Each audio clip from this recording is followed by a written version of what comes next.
Good morning, everyone. Our today's topic is gender equality and equity in India with reference to caste.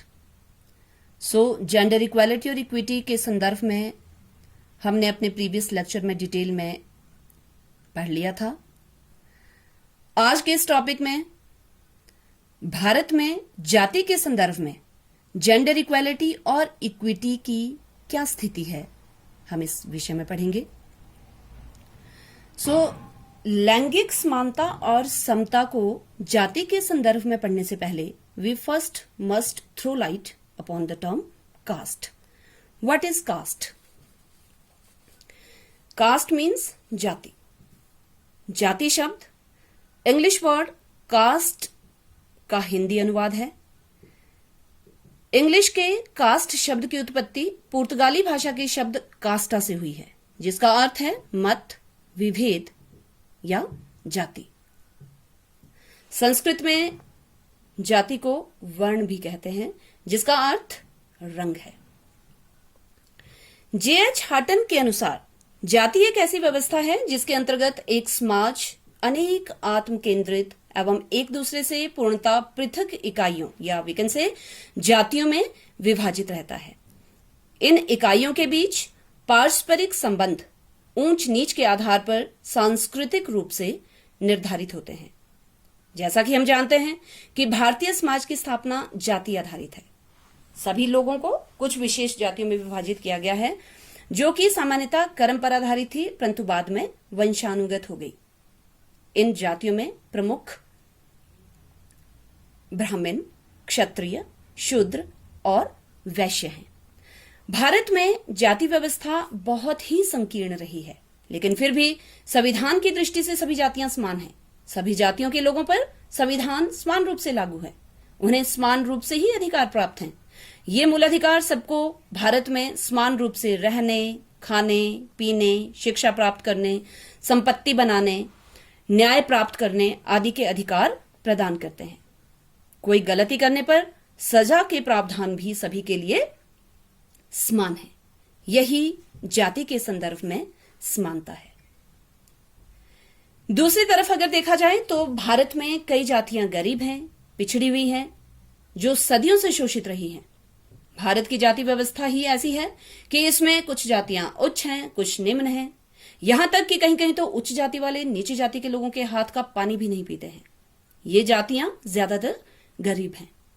उन्हें भेदभाव के चलते आगे बढ़ने के अवसर ही नहीं मिलते हैं तो बहुत कम मिलते हैं. संविधान ने इनकी स्थिति को देखते हुए इन्हें शिक्षा व नौकरियों में रिजर्वेशन दी है, आरक्षण प्रदान किया है. जब आरक्षण लागू किया गया था तो उस समय उसका मूल आधार यही था कि कमजोर वर्ग के लोगों को अधिक अवसर दिया जाए, जिससे कि वह बाकी वर्गों के बराबर आ जाए. और स्टार्टिंग में ये रिजर्वेशन या आरक्षण सिर्फ 10 वर्ष के लिए लागू किया गया था. और इसका अर्थ यही था कि कुछ समय में पिछड़ी जातियां मजबूत होकर मुख्य धारा में शामिल हो जाएंगी और फिर वह अन्य सभी जातियों के साथ चल सकेंगी. अर्थात आरक्षण अस्थायी तौर पर समाज में समता या इक्विटी लाने का एक तरीका था. सो ब्रीफली वी कैन से कि सभी जातियां कानून के सामने समान हैं. संविधान में भी सभी जातियों को समान महत्व दिया गया है. यही जाति के संदर्भ में समानता है. कोई जाति उच्च या कोई भी जाति नीच नहीं मानी जाती, परंतु कमजोरों के लिए, कमजोर जातियों के लिए या शोषित जातियों के लिए अवसरों की अधिकता प्रदान करना ही जाति के संदर्भ में समता कहलाता है. अब कमजोर जातियों को ऊंचा उठाने के लिए, कमजोर जातियों को या निम्न वर्ग की जातियों को उच्च जाति के समान लाने के लिए उन्हें अवसरों की अधिकता प्रदान करनी पड़ती है. तभी हम समानता को, जाति के संदर्भ में समानता को एंश्योर कर सकते हैं. जैसे अनुसूचित जाति के परिवारों के बच्चों के लिए प्री मैट्रिक स्कॉलरशिप की व्यवस्था करना तथा उनके लिए उपयोगी कार्यक्रम शुरू करना, जिससे कि उनके कौशलों का विकास किया जा सके. अनुसूचित जाति से संबंधित व्यक्तियों को अध्यापन कार्य में शामिल करना सो दैट कि अनुसूचित जाति से संबंध रखने वाले जो बच्चे हैं, जब वो स्कूल में शिक्षा प्राप्त करने जाते हैं तो अपनी ही जाति वाले अध्यापकों से जब वो पढ़ते हैं तो उन्हें बहुत होमली एनवायरमेंट फील होता है, उन्हें बहुत कंजीनियल एनवायरमेंट वहां स्कूल में मिलता है। जो परिवार 14 वर्ष तक बच्चों को यदि विद्यालय में भेजते हैं, उन्हें प्रोत्साहन देना, अनुसूचित जातियों के बच्चों के नामांकन, पढ़ाई जारी रखने तथा पूर्ण शिक्षा प्राप्ति के लिए आवश्यक वस्तुओं की व्यवस्था करना। ड्रॉप आउट्स मीन्स जो बच्चे विद्यालय छोड़ चुके हैं उनके लिए नॉन फॉर्मल एजुकेशन का विशेष प्रबंध करना।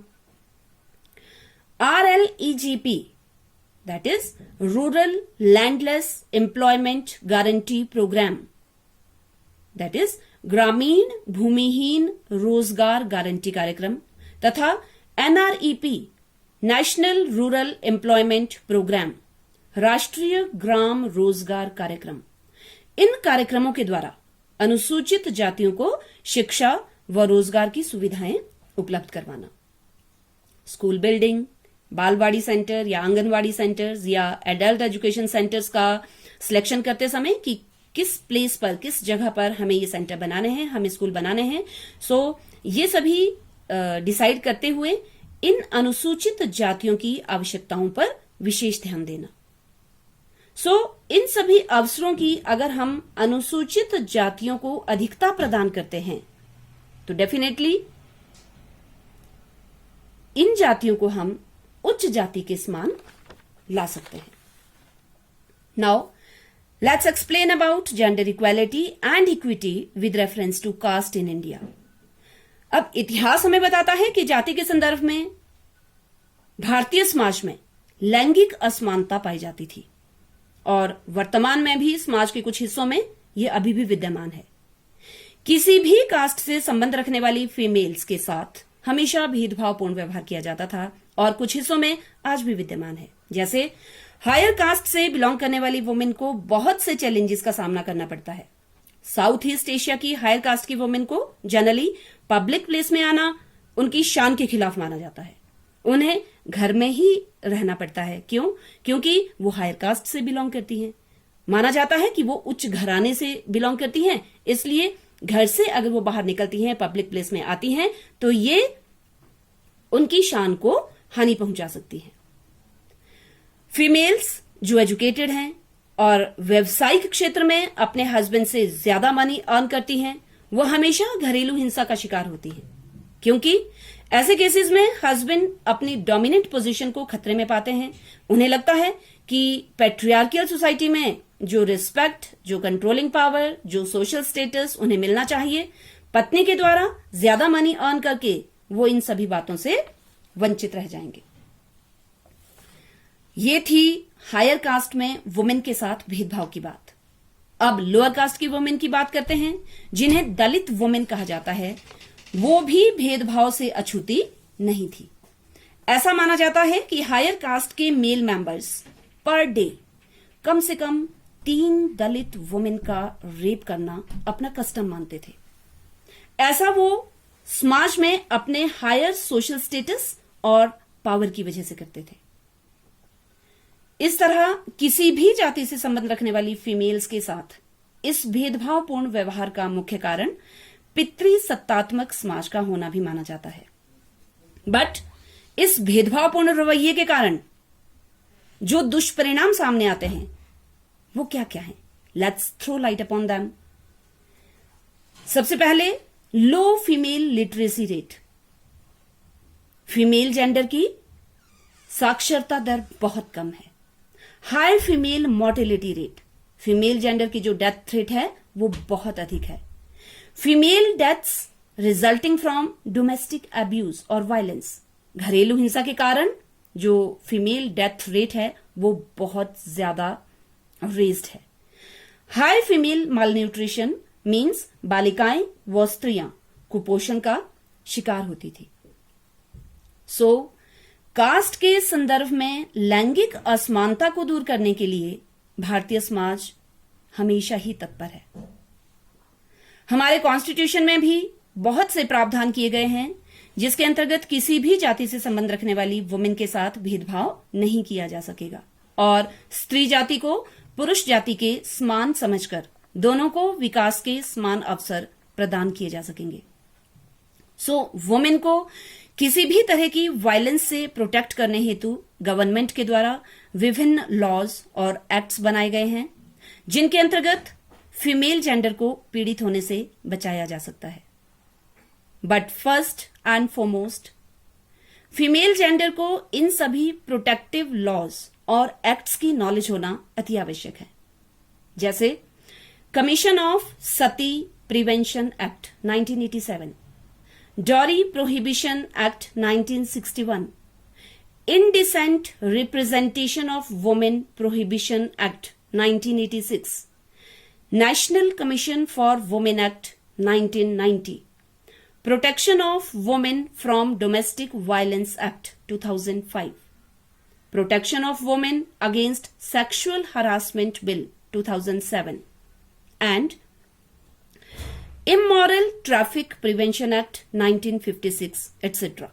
इस तरह से बहुत से एक्ट्स वुमेन की प्रोटेक्शन हेतु बनाए गए हैं। सो to acquaint the female gender with all these protective measures, it is imperative to educate them. So नारी शिक्षा या बालिका शिक्षा के संदर्भ में न्यू एजुकेशन पॉलिसी में भी बहुत ही सुंदर व्यवस्था की गई है, जिसके अनुसार प्रत्येक भारतीय, चाहे वो किसी भी जाति, जेंडर या वर्ग से संबंध रखता हो, उसे शिक्षा ग्रहण करने का, शिक्षा प्राप्त करने का समान अवसर दिया जाएगा। So this is gender equality with reference to caste. Now, gender equity with reference to caste के अंतर्गत हमें जेंडर आधारित समाज के वंचित वर्ग को, जो कि फीमेल जेंडर है, उसे अवसरों की अधिकता प्रदान करनी है, क्योंकि जेंडर इक्विटी में हमेशा न्यायपूर्ण व्यवहार किया जाता है। Gender equity with reference to caste के अंतर्गत भी हमें जो वंचित वर्ग है, जाति का जो वंचित वर्ग है, उसे अवसरों की अधिकता प्रदान करनी है, सो दैट उसे मेल जेंडर के समान सुविकसित किया जा सके। So let me tell about certain opportunities that should be provided to female gender to uplift them. जैसे वुमेन एजुकेशन को एक मुख्य मुद्दे के रूप में कंसिडर करना, स्कूल्स में जेंडर सेंसिटिव या कंजीनियल एनवायरमेंट प्रोवाइड करना, प्राइमरी व सेकेंडरी लेवल में गर्ल्स को स्पेशल फैसिलिटीज जैसे homely environment, teaching by women teachers, providing all sorts of needy things etcetera, so that their attention can be ensured in the schools. ये सभी सुविधाएं प्रदान करना। Then transport facilities to the girls, then special scholarships should be given to the girls, separate schools for girls, then separate vocational education should be provided to girls, women education के लिए विशिष्ट क्रमिक योजनाओं का विकास करना, allocating special and separate fund for women education and their skill development, सभी स्तरों पर वुमेन एजुकेशन की स्टेटस को रेज करना, टैलेंटेड गर्ल्स को हायर एजुकेशन परस्यू करने के लिए अभिप्रेरित करना, स्पोर्ट्स और गेम्स में वुमेन व गर्ल्स की पार्टिसिपेशन को इंश्योर करना और इसे बढ़ावा देना, social education for adult women और अवेयरनेस कैंपेन ऑर्गेनाइज करना regarding health, hygiene, education, skill development, human rights and democracy etcetera. इस तरह जब फीमेल जेंडर को अवसरों की अधिकता प्रदान की जाएगी, so definitely we will be able to bring them on equal footing with man. It may be that they may supersede the male even. So this is all about gender equality and equity with reference to caste in India. Thank you and have a nice day.